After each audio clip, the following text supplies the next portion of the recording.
pues gracias otra vez a la asociación y a todos vosotros. Dobles gracias por las personas que estamos. Empezamos a descartarnos, pues los temas son distintos, pero todos tienen un elemento común, y es que pues, se han producido pronunciamientos en los tribunales, sean europeos o sean nacionales, y esos pronunciamientos, pues de alguna forma, tenemos que sacar un rédito.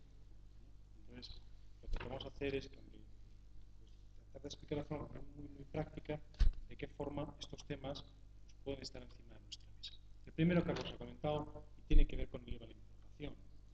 En la importación de productos, cuando traemos productos desde fuera, bien desde la Unión Europea o bien fuera del ámbito de la Unión Europea, en el IVA sucede algo que es muy peculiar, y es que dado que las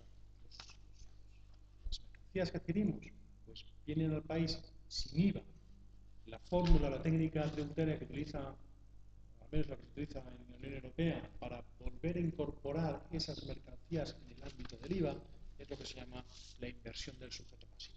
En términos muy abreviados, la inversión del sujeto pasivo significa que de forma, digamos, de forma abreviada, lo que hacemos nosotros como cuando adquirimos la mercancía es autofacturarnos esa mercancía. Es decir, lo que hacemos es emitir una factura nosotros mismos hacia nosotros mismos. Tenemos un repercutido y un IVA soportado. A nadie que esté en el sector de la importación se le escapa que en términos de IVA, una importación, si hablamos de productos que están totalmente afectos a lo que es nuestro ciclo de producto y no estamos sometidos a ningún tipo de régimen de prorrata o límites a lo que es la deducción, pues en principio no tiene un impacto en términos de IVA, ni siquiera nos produce un defecto en la liquidez, porque automáticamente la forma que tenemos de incorporar ese producto en el circuito de IVA es emitirnos nosotros mismos pues, una factura. Ahora, es cierto que podemos haber tenido comprobaciones en cuanto a lo que es el valor de lo que estamos, por ejemplo, importando. O sea, a veces tenemos comprobaciones en aduanas, nos traemos pues, tantos contenedores y la agencia tributaria cuestiona el valor que realmente tiene esa mercancía. Bien, porque por el motivo que sea, la administración tributaria considere que estamos importando más de lo que estamos declarando, o bien porque nos está retrasando el valor de lo que estamos adquiriendo porque estamos adquiriendo dicha mercancía a una entidad vinculada. Caso típico, tenemos una filial participada, por ejemplo, en China, muy habitual en la zona.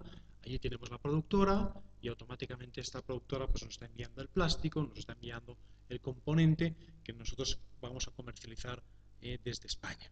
¿De acuerdo? Bueno, pues en este caso, la administración tributaria no solo nos puede cuestionar lo que es la valoración del producto importado, sino que puede cuestionarnos el hecho de que esa operación no esté efectuada a términos, bueno, en términos de plena competencia o valor de mercado. Bien, en estos casos, uno, con este ejemplo que he comentado antes, de forma muy sencilla, puede decir, bueno, ¿cuál es el problema? O al menos en términos de IVA. Si resulta que yo estoy adquiriendo mercancía y digo que la adquiero por 1.000.000 de euros, si la administración tributaria me está diciendo que hay medio millón más, pues tendré medio millón más de IVA repercutido, pero también medio millón de euros más de IVA soportado. Es decir, si no tengo ningún límite a lo que es la deducción de mi IVA, porque está en régimen de prorrata, porque esté adquiriendo productos que no están afectos a mi actividad o están fuera de mi ámbito de aplicación empresarial, pues en principio esa diferencia no tendría por qué tener un coste repercutible directamente en la factura fiscal del empresario. No hay. Todo el IVA que me falta, todo es más IVA que yo deduzco. Pero sucede que hasta ahora el impacto que teníamos es que cuando teníamos este tipo de comprobaciones, Hacienda, donde realmente veía un perjuicio, era en términos de sanción e intereses. Quiere decirse que, siguiendo la argumentación que comentaba antes Carlos, que el IVA soportado en la importación solo era deducible no en el momento del despacho, sino en el momento del pago del IVA, la administración tributaria cogía y te decía, mire usted tiene que repercutir un impuesto, es el IVA repercutido, y el IVA soportado solo se lo va a poder deducir en el momento en que usted me paga a mí las actas. Luego, con base en esta argumentación, yo tengo derecho a usted a exigirle intereses de demora desde el momento en que usted se devengó la importación al momento en que se está pagando. Al mismo tiempo que sobre la parte del IVA repercutido, se genera base para poder sancionarle. La sanción mínima es de un 50%. De tal forma que por algo tan, si me permitís la simplificación, tan chorra, en el sentido de que yo pueda, sobre una operación, no causar perjuicio a la administración tributaria, en el sentido que el propio mecanismo que me establece el IVA me permite ingresarlo y deducirlo al mismo tiempo, lo que me genera directamente un perjuicio directamente patrimonial en la empresa, porque como mínimo tiene que pagar una sanción que se sitúa, parte de reducciones, en un 50%, y parte tenía un interés de demora que tenía que satisfacer. Claro,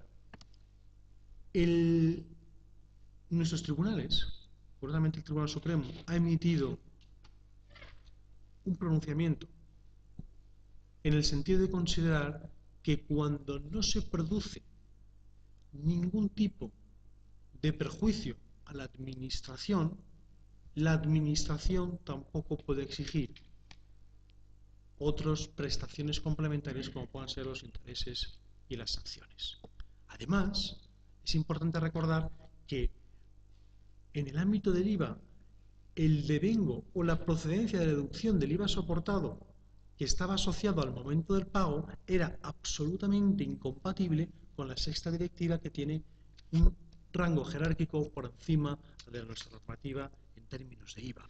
Luego, si resulta que el límite que teníamos hasta 2008, que establecía que el IVA soportado en la importación solo era deducible en el momento del pago, era incompatible ab initio desde el principio con la sexta directiva, no tiene sentido, en opinión del Tribunal Supremo, que se exijan intereses de demora en tanto en cuanto el derecho a deducir el IVA nació en el momento de la importación, independientemente de la valoración de la misma. Luego, no hay base para exigir intereses de demora y, por ende, sin el perjuicio patrimonial, hay base suficiente para defender que tampoco existe base para exigir sanciones. A través de un procedimiento específico, de ahí un poco la urgencia de esta sesión que finaliza el 11 de mayo de este año, existe la posibilidad de exigir a la Administración la devolución de esas prestaciones complementarias que hubiese podido haber exigido al empresario. Y eso de forma amplia, a nivel temporal me refiero, es decir, tanto para procesos que estén en curso como para procesos que se hubiesen cerrado, incluso en aquellos procesos que hubiesen determinado la posibilidad de impugnarlos por ser firmes. Dicho de otra forma, si usted ha tenido o tiene un problema de ir a la importación con la agencia tributaria, hasta el 11 de mayo existe un procedimiento relativamente abreviado y ejecutivo para, con base al pronunciamiento previo del Tribunal Supremo, exigir la devolución de intereses y sanciones en ese procedimiento. La cuota, doy por sentado que ya se habrá deducido. Luego la pregunta es, oiga, si nosotros en cualquier momento de la vida de la empresa hemos tenido que pagar, desembolsar cualquier tipo de sanción o intereses en la agencia tributaria como consecuencia de la importación, ahora es el momento de pedir la devolución. Otro tema que Carlos ha comentado, que también trae de alguna forma origen en la incompatibilidad que ha tenido el IVA, la regulación del IVA a nivel europeo y español, es lo que llamamos la problemática del IVA caduco.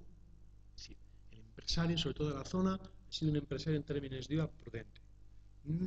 No por nada, sino porque prácticamente no nos han dejado otra cuestión. Es decir, si cada devolución que solicitamos de IVA resulta que teníamos una comprobación de Hacienda de forma inmediata, ha hecho que, en términos generales, el empresario de la zona generalmente ya adopta una postura prudente. Bien es cierto que la crisis lo que ha hecho es que muchos empresarios hayan optado por esquemas mucho más eficientes de devolución de IVA. En lugar de optar por un régimen de devolución anual, pues mucho pequeño y mediano empresario pues cada vez más está en régimen de devolución mensual, o bien opta por consolidar su IVA, al menos en el nivel básico. Eso significa que si yo tengo varias empresas, 2, 3 empresas, y una tiene un IVA a ingresar y otra tiene un IVA a devolver, en lugar de ingresar en el día 1 el IVA y por tanto perder dinero y esperar a 6 meses y pico a que me devuelvan el otro IVA, y automáticamente lo que le digo a la agencia tributaria es que me lo consolide. ¿De acuerdo? Esto tiene mucho sentido, sobre todo cuando tenemos 2, 3 sociedades y además hacemos operaciones vinculadas entre nosotros mismos. Bien. Independientemente de que al final nos las hemos ingeniado, bien por el régimen de devolución mensual, bien por el nuevo régimen de consolidación IVA para optimizar las devoluciones de IVA, lo cierto es que a más de un empresario le ha pasado que tiene IVAs soportados y por tanto a compensar que tiene una antigüedad superior a 4 años. Por aplicación directa de la normativa española, resulta que cuando nosotros tenemos declarado un IVA a compensar y no lo hacemos porque no podemos, porque no estamos en el régimen, no hemos pedido la devolución o porque no estamos en un régimen de consolidación, resulta que la normativa nacional y la interpretación que de ella hace la Administración Tributaria es que ese IVA caduca. Pero no es eso lo que establece la sexta directiva. La sexta directiva es que es la Administración la que de oficio, en la medida que el IVA tiene que ser soportado y debe ser un impuesto soportado y neutral por el empresario, porque ese IVA que nosotros estamos soportando es un IVA que se ha pagado, por tanto está ingresado, es la Administración la que de oficio debe proceder a la devolución de ese impuesto que teóricamente está caducado. El Tribunal Supremo en más de una ocasión ha venido estableciendo que por aplicación directa de la sexta directiva el IVA que está caducado es un IVA que se debe devolver al empresario, es decir, no procede la eliminación al empresario de aquellas cuotas de IVA que tiene puestas a compensar simplemente por el hecho de que hayan pasado más de 4 años. Esto ha sido muy habitual en las comprobaciones, a ver qué devolución estás pidiendo, pues tal y tal. ¿Y qué IVA tienes consignado? Pues tienes un IVA consignado a compensar de 600.000 euros. ¿Y de dónde viene? Ah, pues mira, aquí hay 100.000 euros que vienen del año 2002. Pues esto fuera. No, fuera no. Esto se devuelve. ¿De acuerdo? Es más, al final, el Tribunal Económico Administrativo, en la última resolución de hace un par de semanas, ha establecido que debe prevalecer absolutamente, como no puede ser de otra forma, el criterio del Tribunal Supremo por ser incompatible la normativa española con la sexta directiva en términos de IVA. ¿Cuál es el consejo? Oiga, en la empresa nos han reducido alguna vez el importe del IVA a compensar o a devolver por el hecho de entender que por aplicación de la norma española está caduco. Sí, pues eso tiene vía de defensa.